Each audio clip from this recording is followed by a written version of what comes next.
Good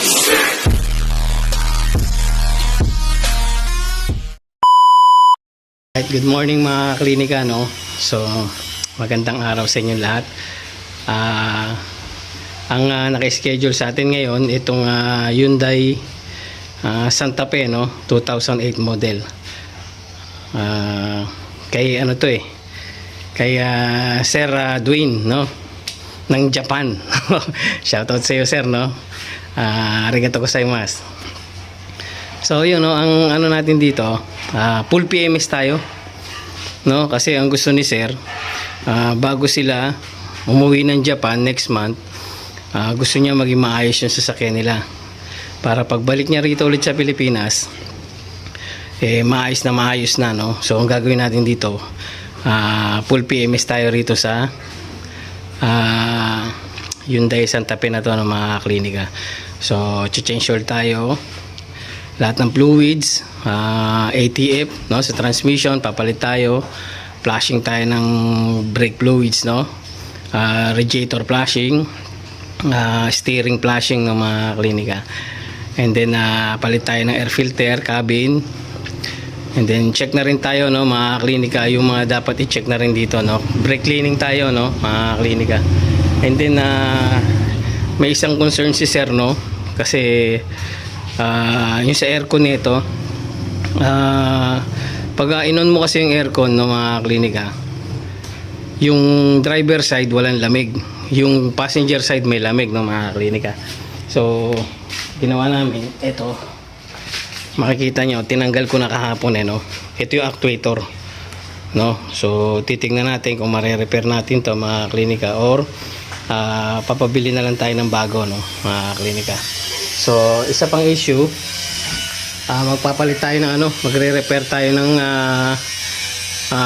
auxiliary fan motor niya, no, tsaka yung radiator fan motor niya, mga klinika, no, kasi wala siyang wala na siyang high, no. So titingnan din natin kung resistor type to, no, checkin natin isa-isa, mga klinika. Low na lang yung binubuga ng niya, no, kaya minsan nawawala pag sa traffic, no, o kaya pag naka-idle lang siya, nawawala yung lamig, no, mga klinika. So isa pa yun, no, concern ni sir. So checkin din natin yun, baka magbaba tayo ng mga radiator fan, no, mga klinika. So sa ngayon, unahin ko muna tong actuator, no. Titignan muna natin kung mare-repair natin to, kasi bibili pa naman ng ibang materyales para dito, no, ibang yung mga gagamitin natin dito, mga klinika. So hinihintay lang natin sila dumating para maumpisa na natin to, no. So ayun, diesel nga pala to, no, CRDI 16 valve, no, automatic transmission, mga klinika. So ayun, no, samahan nyo kami sa pag heavy PMS dito, no, sa Hyundai Santa Fe. Alright, tara, wala pa si Buddy, so ako muna, no, pansamantala. Alright, let's go. Okay, no, fast forward tayo, mga klinika. So ayan na itsura niya ngayon, no. So natanggal na natin yung ito, mga tanggal na, na-drain na natin yung coolant, no, mga klinika. So ito, tanggal ko na yung impact beam, no, tapos yung mga turbo hose, yung intercooler, no, mga klinika, ayan, patanggal ko na. So yung bumper, ito, tanggal ko na rin yung bumper, mga klinika, no.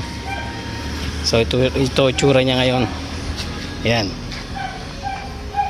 no. Nakalas ko na rin tong condenser, ng mga klinika, kasi kukunin natin tong dalawang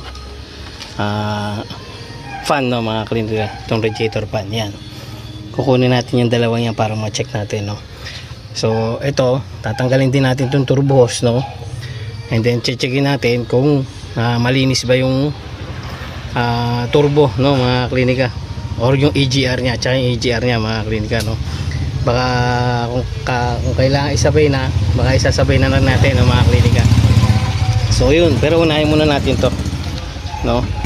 So ayan nga, sa radiator niya, so may mga leak siya rito, ayan, makikita nyo, mga klinika, may mga leak siya dyan, no. Sa kasamaang palad, no, kasi ang kwento sa atin ni sir, no, kapapagawa niya lang daw nito kasi nung nakaraan nag-overheat siya. And then hindi ko nababanggitin yung shop, no, kung sino man yon. Siguro nakikita niya itong sasakyan na to Siguro matatandaan niya. So ang sinabi sa kanya, pinalitan daw ng radiator. Pero ayan ang itsura ng radiator niya mga klinika. Ayan. So ayan, no. Makikita nyo, no. So ayun mga klinika, no. So sana wag naman sanang ganun, ano, kasi ang mga customer naman natin nagbabayad naman ng ayos yan, no. So wag naman sana natin ganunin, no. Sana ipakita natin kung talagang pinalitan natin, pakita natin na pinalitan natin ang ayos na mga klinika. So ayun, so wala na rin akong ano doon, no. Hindi ko na rin babanggitin kung sino man yon, alam niya na siguro yan, no, mga klinika. And then yun, sunod naman na gagawin ko rito, no. Tanggalin ko muna yung turbo hose. And then yung mga filters. Tapos baka mag-drain na rin ako ng engine oil, no, tsaka yung transmission oil. Mamaya papakita ko sa inyo mga klinika, no, kapag na-drain ko na lahat ng mga klinika. So kasi wala tayong katulong ngayon, wala si Buddy, nasa school. So ayun, tara. Mamaya na lang ulit, no, pakita ko na lang sa inyo kapag na ibaba na natin yung radiator fan at saka yung mga fluids, so engine oil tsaka transmission oil mga klinika, no. Alright, let's go. Alright mga klinika, no, update tayo. So natanggal ko na tong itong EGR, itong EGR cooler, yung EGR valve, no. So marami na rin, no, mga klinika. So ayan, halos di na makita sa kapal, no. Ayan yung EGR cooler nya, lilinisin na rin natin yan. So ito yung tanggal ko na rin itong throttle body, no, mga klinika. And then itong air filter hose, no. And then yung pamuntang turbo to. Tapos natanggal ko na rin itong mga radiator fan, no. Yung map sensor natanggal ko na rin, so lilinisin na natin yan. So update dito sa Hyundai Santa Fe, no, mga klinika. So ito na siya ngayon, no. So ayan siya. So ang nakita ko dito mga klinika, no, wala siya thermostat, no, wala siyang thermostat mga klinika. So ayan, lagyan natin ilaw. Ayan, makikita nyo, ayan, oh, diretso lang siya, no. So ayun, baka bilhin na lang natin ng thermostat yan, no, kasi hindi po pwedeng walang thermostat mga klinika. So pero checkin din natin dito sa ilalim, no. Ayan dyan mga klinika. Pero sa pagkakaalam ko, no, doon ang thermostat niyan, ito yung thermostat housing, So yung sa turbo naman, ayun siya, no. Ang problema naman sa turbo mga klinika, tawag dito, may play na yung niya, yung impeller niya, no. So yun ang masakit-sakit doon, no, mga klinika. Pero inform muna natin si Sir kung anong desisyon niya. Yun din ang gagawin natin ng mga klinika rito sa sasakyan niya. So sa nakita ko, medyo maraming problema talaga, no. Tapos ito, kung mapapansin niyo itong condenser niya, no, nakapilipit. Ayan, no, pilipit siya mga klinika. Ayan, indication na na ayan, no, makikita nyo, indication na bumangga to. So sa radiator naman, ayan, kung makikita nyo, kayo na maghusga, no, mga klinika, kung pinalitan ba to ng bago o hindi, no. Tsaka mukhang hindi nilinis. Ayun, sobrang dumi ng loob mga klinika, hindi masyadong kita, no? Pero marumi talaga. So ayun, no, mga nakikita kong problema rito sa Santa Fe, no. So isa-isahin lang natin, hintayin lang natin dumating si Sir, tapos para may paliwanag natin sa kanya ng ayos. And then magpa-flashing na rin tayo muna ng brake fluid at saka ng ATF ng mga klinika. So ayun, tara, hintayin lang natin si Sir dumating, and then pag-usapan namin. Alright, let's go. Mga klinika, no, so dinrain ko na tong engine oil, no.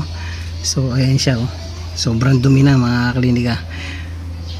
Hindi natin alam kung pinalitan nga ito, no, kasi sabi ni Sir kapapa-change oil niya lang daw ng wala pala 3 months, pero ganyan ang kulay, mga klinika, no?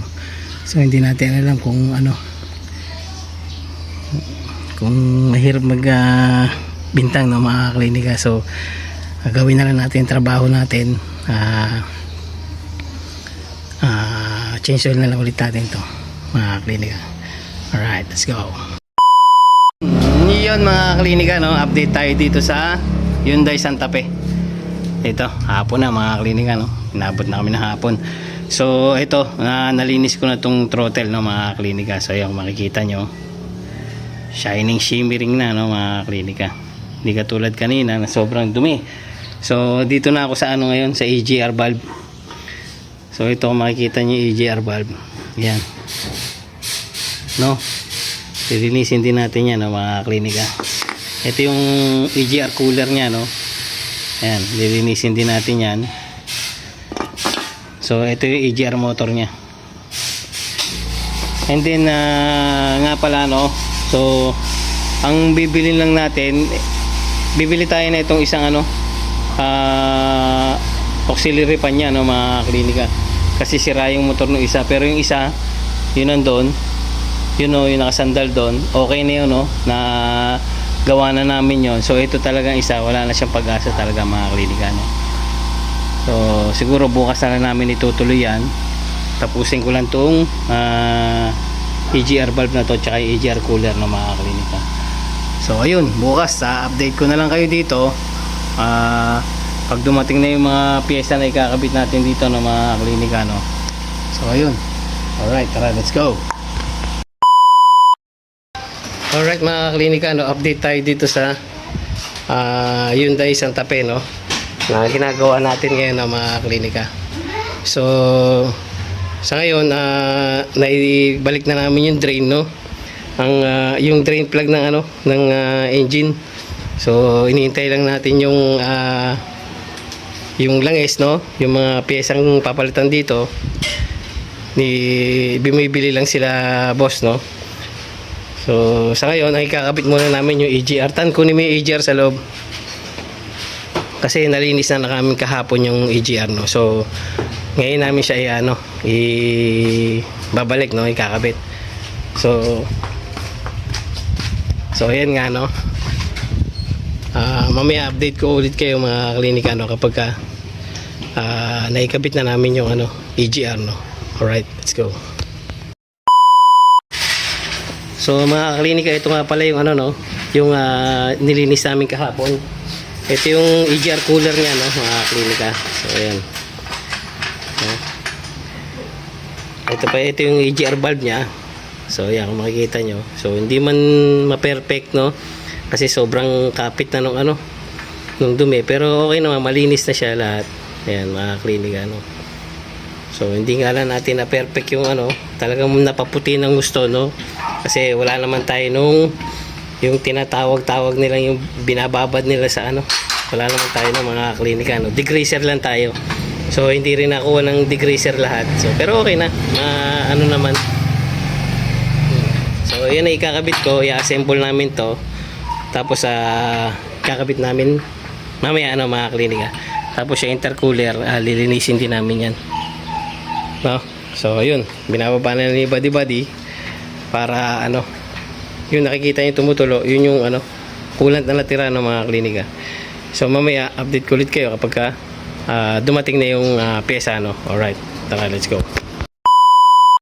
So yun mga klinika, no, nalinis ko na tong ano, mass airflow at saka itong isang map sensor, no, mga klinika. So dito nakakabit yan sa intercooler, no. So naikabit ko na rin, mga klinika, yung ano, yung EGR. Ayan, no. Ayan, naikabit ko na yung EGR. So dito na lang tayo sa airbox. And then hinihintay lang natin, mga klinika, yung bibiling langis, no, tsaka yung mga gagamitin natin dito. And then isasali na natin, no, mga klinika. Tapos paandarin muna natin para may urong lang muna, no, kasi may gagawin pa kami sa ilalim yan, mga klinika, no. So yun, hintayin lang natin si bossing, no, doon sa mga binibili niyang pesa na nakapag flashing na rin pala kami ng ano, ng brake fluid, no, mga klinika. So ayun, nagpapahanap na lang ako nung fan motor, yung isa, no, yung isang yun. Yung isa na ikabit na namin, na repair naman namin ng mga klinika. So ito na lang, yung isa na lang na yun. And then assemble na namin to unti-unti, no. So ayun, tara mga klinika, umpisa na ulit natin to. Let's go. Alright mga klinika, no. So eto, inassemble ko na tong tong intercooler, no. So yan, kung makikita nyo, kakabit ko na to ngayon, ano. And then yung airbox, nalinis na rin namin yung mga sensor niyan. So dito na tayo sa makina. Update na tayo rito mga klinika, no. Naikabit na namin lahat doon. Ayan, EGR, yung mga hose. So ang wala na lang, yun, yung oil filter, no. Kasi nabili pa ng langis at saka ng oil filter. And then ito, kakabit na namin tong airbox. So makikita nyo, ayan, no. So ayan, nalinis na rin namin to. And then nakapag-flashing na kami ng brake fluid, no. Pagka dumating yung langis mga klinika, isasali na lang muna natin yung engine oil. And then paanda rin natin para magbi-bleed tayo ng radiator naman, no, mga klinika. So panghuli na natin tong power steering. Yun namang oil filter, no, kapapalit lang nila yan mga klinika. Isang assembly yan, kasama yung feed pump, no. So yun, hintayin lang natin sila boss, no. Pagkatapos nyan, assemble na natin to, and then pa-start na natin mga klinika bago pa tayo abutan ng ulan, no. So medyo makulimlim, oh. So ayan mga klinika, no. Hintayin lang natin sila bossing kasi nabili sila ng pyesa na ito mga klinika, no. And then makabukas na natin yung yung preno, no. Pagka napaandar na natin ngayon, doon naman tayo sa preno bukas mga klinika. Alright, kaya medyo tumagal tayo rito mga klinika, no. Kasi medyo conflict yung oras namin ni boss tsaka yung oras ko dito, no. Kasi medyo laging tanghali na magising si boss. So sila kasi nabili ng mga kailangan dito sa sasakyan niya, kaya nade-delay kami na nade-delay ng mga klinika. So okay lang naman, at least na-check namin ng ayos ng sasakyan na to para bago namin ibigay kay boss, kaila boss, no, maayos na maayos tong yung sasakyan, pati yung sa aircon, no. Yung sa aircon, sa actuator niya doon, gagawin na rin natin yun mga klinika, no. So yun, hintayin lang natin sila boss, and then umpisa na ulit tayo para magpa-start na to. Alright, let's go. Alright mga klinika, no. So ito na naikabit na namin lahat ng mga klinika. So nasalinan na namin ng engine oil, and then napa-start na namin to kanina, no, mga klinika. So okay na yung level niya ng langis. And then yan yung mga ginamit namin, no. So bukas ang gagawin na lang namin doon sa transmission. Sa transmission, automatic transmission niya, papalit kami ng ATF. And then yung sa aircon, no, checkin namin sa aircon. Tapos sa mga preno na lang kami mga klinika. So ayun, okay na naman yung mga ginawa namin sa makina, no. So doon na lang kami, yung mga sinabi ko na lang, no. So pinakabit ko na yung impact film kay badi. So ando si sir, yung may-ari. si Sir Dwayne, all the way from Japan. Buong Japan, kalahati Pilipino Kalahati Pilipino. Si Tropa, si Ryan. So yun mga klinika, no. Bukas ulit update ko kayo dito sa sasakyan na Hyundai Santa Fe, no, na ginawa natin ngayon, no. So yun. Right, tara, let's go. Alright, good morning mga klinika, no. So dito tayo dito sa Hyundai Santa Fe, no. Tapos na kami sa engine, no. So ngayon ang gagawin naman namin, brake cleaning kami, 4 na gulong, kaya pinaangat ko na kay Badi. And then ako naman, magpa-flashing naman tayo ng ATF, no, ng automatic transmission at saka ng power steering niya, no. Pa-flashing tayo mamaya. And then after that, no, doon tayo sa may aircon system. Kakabit natin yung actuator, no. So yun na lang naman ang ano rito mga klinika, no. And then isasabay na lang natin yung isang bintana, no, na request ni Boss Dwayne, at saka yung may tulo daw dito sa dito sa taas, no. Hanapin natin kung saan yan, no, mga klinika. So yun, sa ngayon unahin muna ni Buddy yung mga gulong, no. Brake cleaning tayo, tapos check na rin yung mga caliper pins, mag lubricate tayo niyan, no. So ayun, maya pakita ko sa inyo kung ano status ng mga preno niya, no, mga klinika. Sa makina okay na kami, tapos na kami kahapon, no. Nakapag-bleed na rin kami ng radiator, and then yung brake fluid ng mga klinika. So yun, dito naman tayo ngayon, no. Alright, tara, umpisa natin, let's go. So alright mga klinika, no, ito nakalas na namin yung brake caliper sa unahan, no. So ito naman yung preno niya, medyo makapal pa naman ng mga klinika. Lilinisin na lang namin tsaka to, at saka mag-greasing kami ng caliper pin mga klinika, no. So ayan, mag-greasing kami yan. Si Tanta nang gagawa dito, ako naman magdi-drain ako ng ATF ng mga klinika. So ayun, maya pakita namin sa inyo kapag na-drain ko na yung ATF, no. Right, let's go. Alright mga klinika, no. So ito, teka, kasi ang hirap i-drain ng ATF na itong Santa Fe, no, mga klinika. So kailangan gumamit pa kami ng jack para umangat lang tong transmission, kasi hindi namin makukuha yung drain plug, no. Nakaipit kasi siya dyan. So ito na yung drain plug mga klinika. Ayan, no, tanggal na namin, nakaipit kasi siya dyan. So kailangan kaya kami gumamit ng jack, no, para iangat namin yung transmission. So ayan ang ATF niya ngayon, sobrang itim na, no, mga klinika, no. So ayan, kasi since na nakuha nila tong sasakyan, no, nila Boss Dwayne, no, hindi pa nila napapa-PMS talaga to mga klinika, kaya sobrang dumi na.